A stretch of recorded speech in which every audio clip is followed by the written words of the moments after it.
I don't know if you can see all the carpenter bees that are hanging around. I mean, there's a bunch of them. And I don't know where the holes are located, but they are all around my workshop. I mean, they're all over the place. There's one there hanging around. They're hanging all over right towards the front. I think they may be under that flashing there. So I have purchased a trap that is supposedly going to work, and I'm going to mount that trap, and hopefully we're going to catch some carpenter bees. Welcome back to Variety Homestead. So this carpenter bee problem is something we've been living with, and there's a lot of them out here in this area anyway. This is what's called a carpenter bee trap. Now, I've never tried anything like this before, but I'm going to mount it and I'm going to put it out there, try to get in the same neighborhood as the holes are in. The instructions tell you to get it as close, absolutely as close to the holes as you can. So here's what's up with this. This here is it's called Bees and Things, Carpenter Bee Trap. And I peeled this off of it. It was around the plastic piece. But we purchased at the local hardware store. And it's got, instructions on the back, but it also comes with an little instruction booklet here. And it tells you how to get in contact with the company if you want to. So here's what I'm going to try to do. Going to show you. This is the back of the trap. You can see around on all four sides there is a hole, and it's at an angle. And then at the back there's this door, and that's for emptying the carpenter bees. Now, the front part here has a chute lock, and it's set to open. That's so they can get in.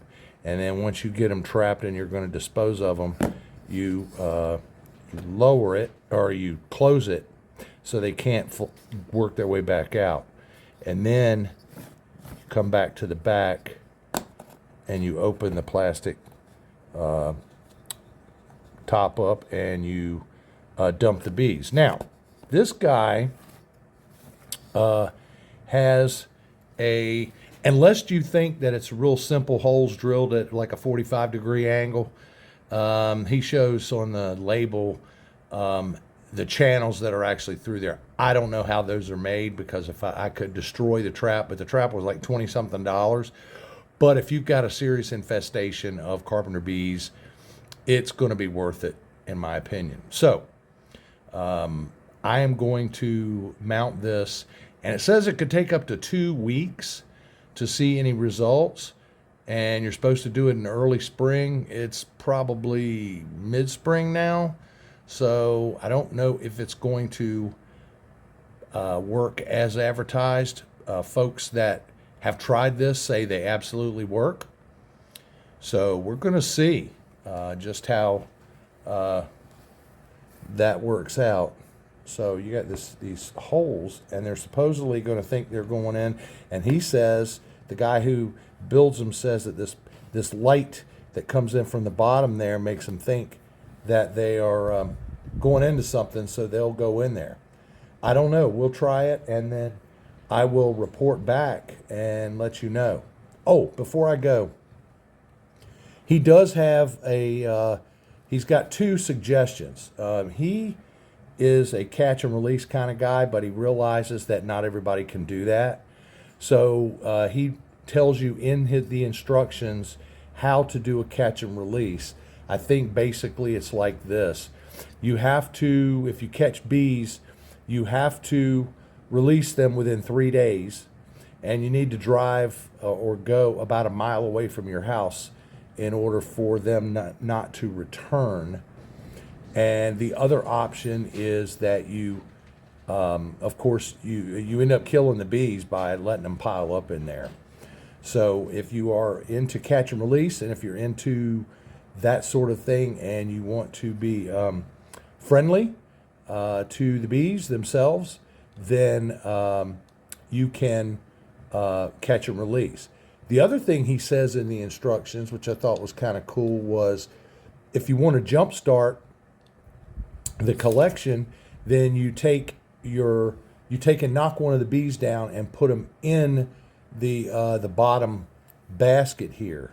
And he says, but you have to be careful because carpenter bees can really hurt you.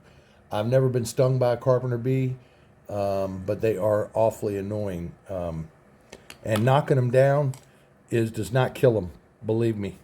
I have knocked many down, and they fall down, and they lay there for a couple seconds, and then they get back up and they start flying again.